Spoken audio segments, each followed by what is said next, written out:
Jojo! Dexter! Didi! Mendar! Dexter? Mendar! Dexter!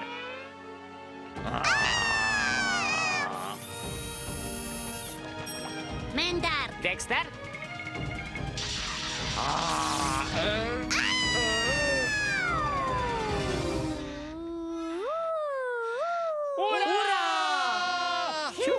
Mendar!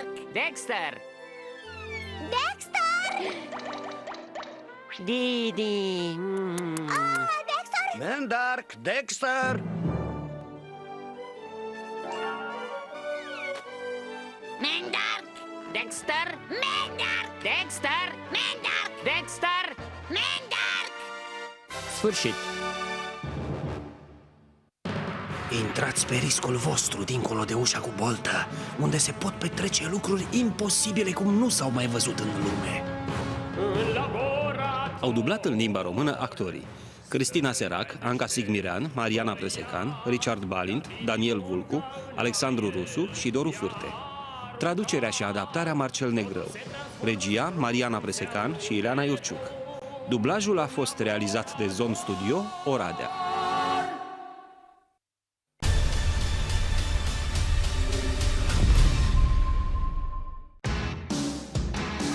Acesta este Chuck, un super tocilar, I hope I'm not interrupting. care devine un super spion pentru a salva lumea. Our most valuable secrets have been sent to an idiot. Pregătește-te pentru Chuck, de luni până vineri la Warner TV.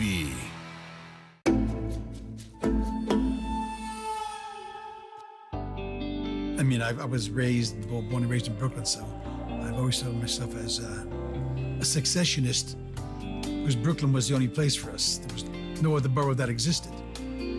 Well, Brooklyn has a very special reputation around the world, so it comes to one's aid when you travel. Somehow they hear you're from Brooklyn, they want to meet you, know you, because they figure something special must have happened in your life. And a lot did. In my travels, New York has never become smaller to me because of other great cities I've been in. It's always loomed large because of what happens here. I'm speaking about the culture of New York. There's so many different cultures involved. And it's just the most interesting place one could have grown up. I remember I have two kids, and never wanted them to grow up anywhere else but in New York because of my experiences growing up in Brooklyn and coming to the theater in New York and studying theater, and all the wonderful people I was lucky enough to meet in the arts when I crossed the Brooklyn Bridge into Manhattan. And I wanted my children to have that experience, to grow up in that culture of New York, because it has so much to offer, experience-wise. New York is just it's overwhelming, and it's just, there's so much. No, if I name one favorite spot, I'm in danger of assassination.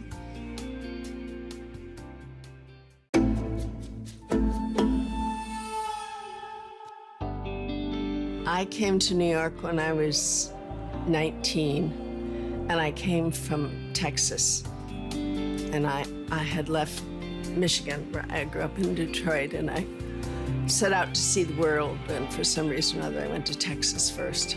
And then I was there for less than a year, and I took a train to New York. So I arrived in Grand Central Station. I couldn't believe the people rushing and the crowds and the pace. And I remember I asked a man in a newsstand where something was, and he said, "Over there." And I almost cried because I felt like I had done something wrong. It took me a while to get used to the form of friendliness in New York, rather brusque compared to Texas at that time. I remember the first time that I saw a film, I don't remember what the film was, but it took place in New York. And I remember the feeling when I saw it, I went, oh, it's not all Detroit. So I couldn't wait to get to New York.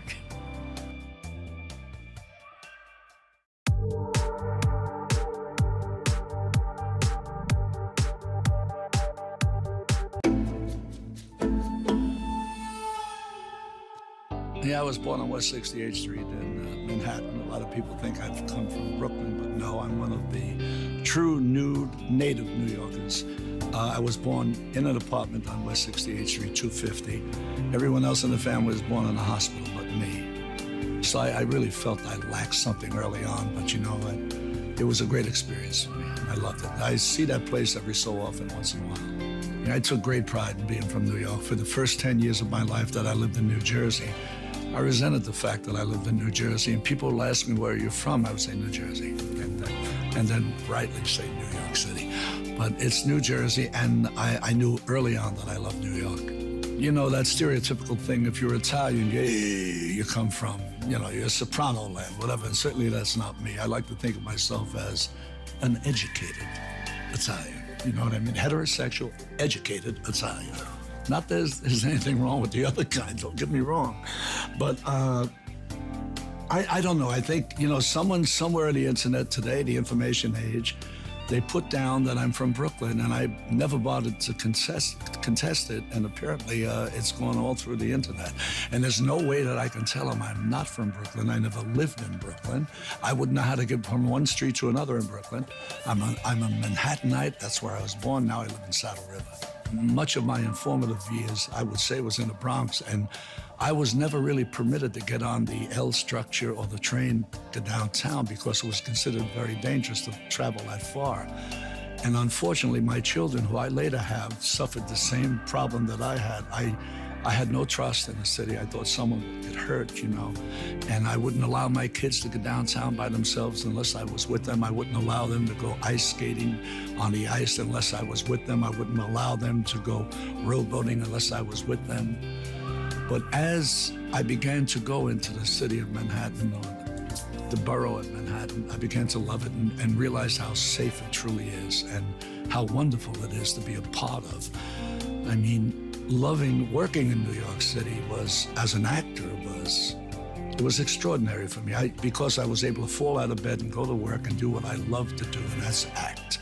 I'm an observer of people, and most actors are. You see something, a guy walks by, a little tick that he has, some nervous energy, some woman walks by, something.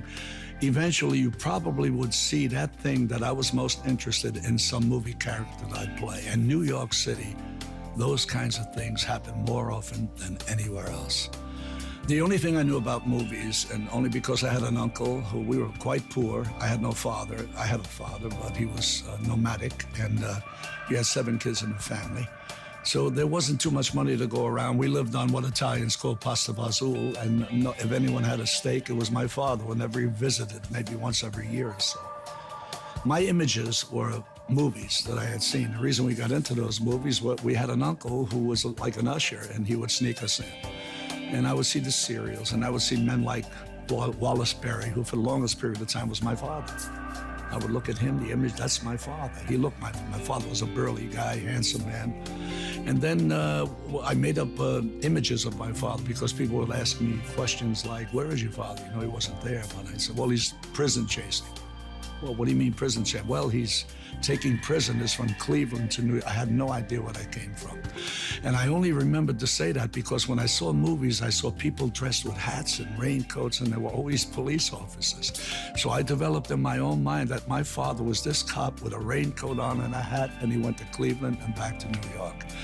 And that was it. I got my images from the movies. I loved the movies, but no time in my life did I ever think that I could accomplish what they do on the screen. I never thought it was possible. I thought those people came from Hollywood. Certainly not New York, because we're real people. They are not. New York. Some of these days, you're gonna miss me, baby. Some of these days, you're gonna feel so lonely. You're gonna miss my hugging. You're gonna miss my kissing. You're gonna miss me, baby. When you're long gone away, well, I hope you feel lonely. And you want me only 'cause you know, pretty baby, you've always had your way. Say, baby, when you leave me, you know you're gonna grieve me. You're gonna miss your tall, thin Danny some of these days.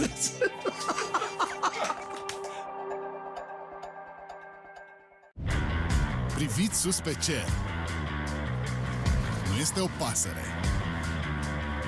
Nu este avion. Este Supergirl. I see a city full of people who need help, who need a hero. Who are you? I'm just a ghost. You want to get nuts? Let's get nuts.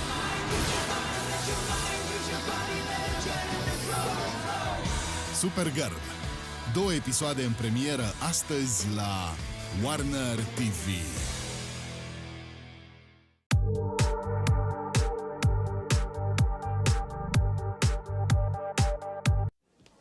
Hi, ready to order? Do you have anything that's really special? Not according to my high school guidance counselor. I'll have the veggie plate, but instead of beets, I want kale, and instead of broccoli, more kale. I want the veggies steamed, and instead of dressing, I want lemons. Don't you need to write this down? I'm afraid if I start writing that down, it'll turn into a suicide note. I'm assuming this table's gonna have a lot more of those requests? Mm-hmm. Yes, I could tell by the hats.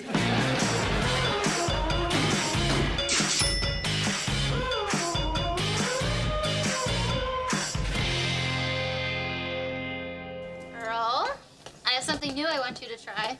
That's the exact same sentence that got me hooked on cocaine in the 80s. It's my new cupcake flavor. Delicious dark chocolate the ladies can't help but love. I'm calling it the Earl. I know you got that right. I'm here. I was running late, so I decided to hail a cab, and then I remembered I didn't have any money on me. And then I remembered I didn't have any money at all, so I walked the whole way here. The apartment's 3 blocks away. Yes, I know. 3 blocks and 15 Ola Chicas away. Well, you can't be late again. I'm already worried about me being late. Every month. On my way here, a homeless man asked me for money, and I told him that I usually always give, but that my father was indicted in a Ponzi scandal, and I've lost my family fortune and my Manhattan townhouse, so I've been sleeping on a couch in Brooklyn. But in spite of it all, I'm still optimistic that you and I will achieve success in our exciting new cupcake business venture. And look what he gave me. You took money from a homeless man? I prefer to think of Bob near the bridge as our first investor. Teacup, special sandwich. I can think of even more special sandwich. You, me, and a hot blonde giraffe. Well, she recently lost her dignity, so you might have a shot. Hello today. I have name tag for you. Only your second day, and look, name tag already. As new owner, I am killing it. Thank you. Oh, it says Carolyn. It's Caroline. With an E, I'm Caroline. As new owner, I am sucking it. Just put it on. You can't tell an Asian he made a mistake. He'll go in the back and throw himself on a sword. Thank you, Mr. Lee. You may call me Han. H-A-N. No trap in my name. I'm thinking we should take the first step in our new cupcake business by writing Max's Homemade Cupcakes up on the specials board. No, I can't have my name up there. Everyone I owe money to thinks I live in Seattle. Oh, we used to own Seattle. Max, we've got to get the name out there. Create a buzz. Ooh, good idea. Let's create a buzz. Exactly, in order to launch our I'm mocking you. When in doubt, I am always mocking you. Seriously, Max,